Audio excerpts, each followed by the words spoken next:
Go, guys. Let's get in. All right. Let's see here. Oh, boy. Okay. Well, it's ready. There they go. Determined.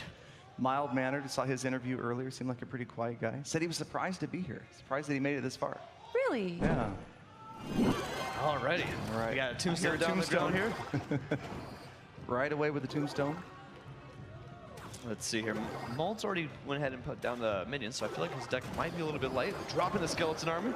Skeleton army and minions. I'm excited to see what Molt's brought. What Molt's brought to the table here. He's going to go full elixir in a second. We'll see what he's got. Minion horde. That's a big and the commitment miner. right there. There we go.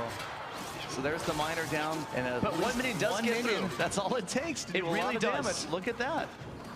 That's about 800 off that tower right there with just one minion. That's all you really need. We don't usually see a full minion horde. That's such a big commitment. It could be easily taken out right there. Yeah, that's something we've seen. There and it is. The giant skeleton. There's the molt surprise, the giant skeleton. He told me earlier he was going to be rocking the giant skeleton, and here we go. This is a card we just don't see played often anymore at all on the ladder. And it's so dangerous, though. You get that giant skeleton to the tower, and it is just a world of hurt for your opponent. He's trying to get it there. Right there, but automatically gets stopped out. Yep. The miners there, and Molt taken. That miner didn't lock onto the tower. No, he kept it busy. It was looked like it was on those archers. Didn't get any hit points off that tower. One thing that giant skeleton did with the benefiting was take out that mega minion from getting anything. Yep, that's huge. That right there, that bomb affecting ground and air. We still don't know what Molt's last card is, but we definitely know he's going to be trying his absolute best to push that giant skeleton towards any tower. The golem. Molt's giving the thumbs up. He's ready. He's got the skeleton army split down both sides. Giant skeleton set up here. Yep. So we're going to see some giants meeting on the bridge or close to it. Tombstone as well. This looks real tough because we have a golem coming down here. How is he going to go ahead and stop that? Yeah, I'm wondering what Molt's last card is. There it is. There's the Inferno Tower. Graveyard coming on Colton, though. So, yep. So Molt saving that Inferno Tower. That was key. He had to have something there to stop that golem. Sure enough, there goes the bomb from the giant skeleton. Kind of blew up harmlessly. He's taking a lot of damage on that right tower. But that graveyard did do some good beneficial damage for Colton right there. A defensive miner, and that is a sign of a tough push. Oh, he's keeping him busy right now with that ice. Yeah, those tombstones though, they're going to be tough for the giant skeleton to deal with. This is such an ancient deck with the entire minion horde. This is something you played in the 2000s. Just in time, and the graveyard one more time though. Skeleton army, good counter. No, that's if it doesn't get zapped out of the way, the skeleton army pretty much holds off the entire graveyard. That graveyard's not going to be able to get any contact because that. Very effective use of the skeleton army right there. If it gets zapped, you're in big trouble. If you can get it to survive like that, great card. Going to sudden death here now. This is looking very tough here for Molt because we have a whole golem coming down here. We know he has an Inferno, but Colton's tombstone's making a virtual graveyard over there. He had two up at a time. There's the graveyard. Let's see, he's going to be able to slip into skeleton over here to defend that. Miner one more time. Oh boy, that is getting so many hits right now on Molt's tower. He's taking it down almost to 600. Oh, that's tough. The minions trying to defend. The giant skeleton's bomb took out the mega minion, or that would have been the tower. The mega minion was right on top of the tower. We're still determined to get that push right here. Another golem moving through. He's got, there's the minion horde again. That's going to grind down the golem. Zap spell's not going to stop them. I feel like the problem we're having here is that golem, you know? He's not able to push through it.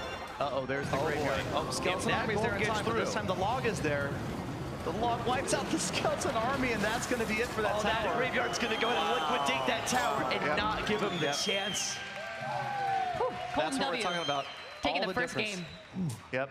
All the difference in the world. Stopping that skeleton army counter to the graveyard. If you've got a zap, or like we saw the log, just stops it. Wow. You know, I mean, like, you know, a giant skeleton. We just don't see that anymore. It would be a surprise to see that come back into like a good win here, but I feel like the problem here on Molt's side was just the fact that Colton was pushing a golem the whole time. Well, what can you do for the giant skeleton to make him viable? I feel like cycling through correctly. Yeah, I mean, I feel like it's probably one of the most underused cards. And like I say pretty often, the cards that you see the most frequently, you're likely to see at some point maybe a nerf. The cards that you almost never see, you're likely to see a buff. I would not be surprised at some point in the future from the Clash Royale team if we saw a bit of a buff to the giant skeleton, because we just don't see enough of it. Yeah. But it's an exciting card. Absolutely. I don't see a lot of people that play the giant skeleton, but people that I do see play it, they play really good with it. It's true. Well, we're definitely gonna see it again in game 2 with Molt, who's not changing his deck, and of course Colton W has to change his deck. It is 1-0 right now. Are we gonna lose another YouTuber? Let's find out in game 2.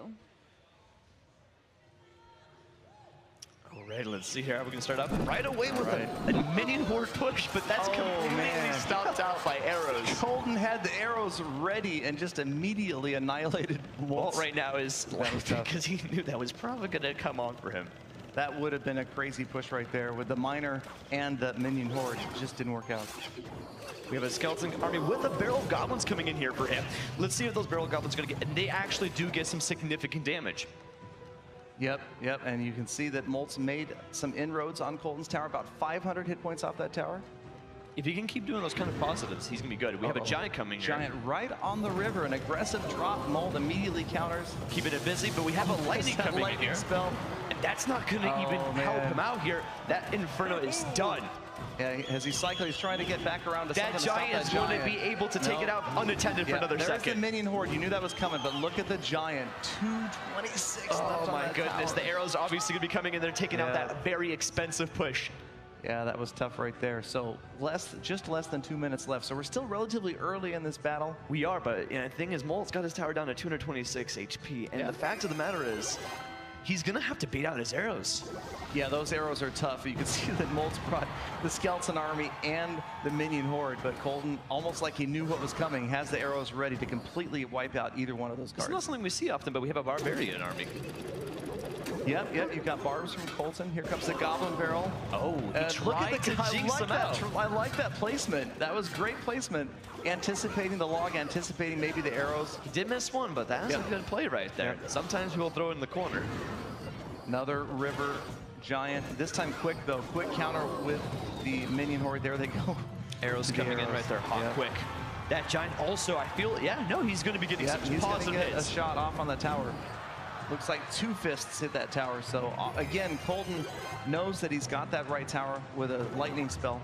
I feel like he's definitely got himself in a good advantage here. I feel like he's just waiting it out because he does have a lightning for him. I feel like he might wait that last second just to take him out. Goblin barrel in the corner, this time countered by the log right away. With 35 seconds left, this is where the pressure is going to be really building up on Molt's side here. Yeah, it's tough. Molt realizes he's up against it because Colton obviously has the lightning spell in his hand. There it goes. But he's not using it on the left. He's using it on the opposite side here. Yep. Uses it on the left-hand side.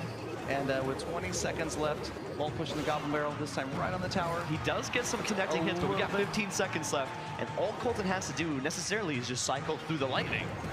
Yep, 226 left on that tower. Arrows coming in. To 128. A log coming in. Going to be taking the tower down just to a measly 24 HP. And we knew that was going to be coming.